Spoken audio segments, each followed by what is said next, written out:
Now, if you want to enable or show grid in Illustrator, it's super easy. Illustrator already has that built in. So all you have to do is go to View and go to Show Grid. Okay. But what if you want to create a grid out of an object? And I'm going to show you that in just a moment. Before I show you the next way of creating a grid in Illustrator, let me show you something else that will help you learn Illustrator. So go ahead and go to Google and type Ghost Together, or you can just use the link in the description of this video. Now here you can register for free and log in. I already have an account, so I'm just going to go ahead and log in. I'm going to turn the dark mode on, and here in the instant messages, you can click on this inbox and you can ask GPT your Illustrator question. Now, I find it a lot faster than Google and YouTube because you can just type your question and receive an answer right away. And it works for any questions. But I'm going to go ahead and type how to create a grid in Illustrator. And within 2 seconds, this free AI tool is going to describe exactly step-by-step instructions on how to create a grid in Illustrator.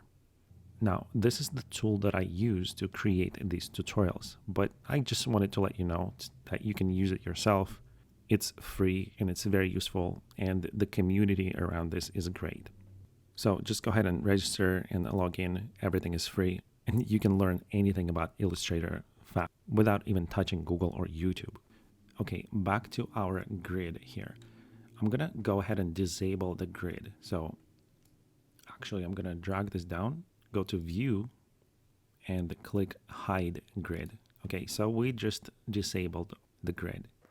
Now, another way of making a grid in Illustrator is by going to the grid object in the toolbar. You're gonna find it under the line. So just click and hold on the line, and here it is, rectangular grid tool.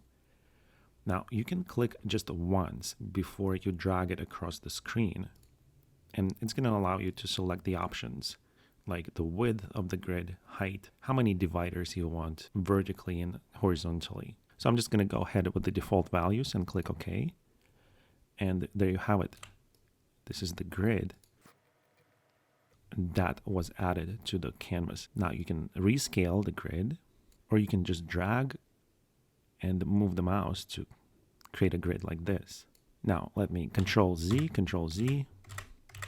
to undo this, and I'm going to just click once and set the dividers to 100 and vertical dividers to 100 as well, and click OK. And this will allow you to create a really large grid. Okay guys, that's pretty much all there is to adding a grid to your canvas in Illustrator.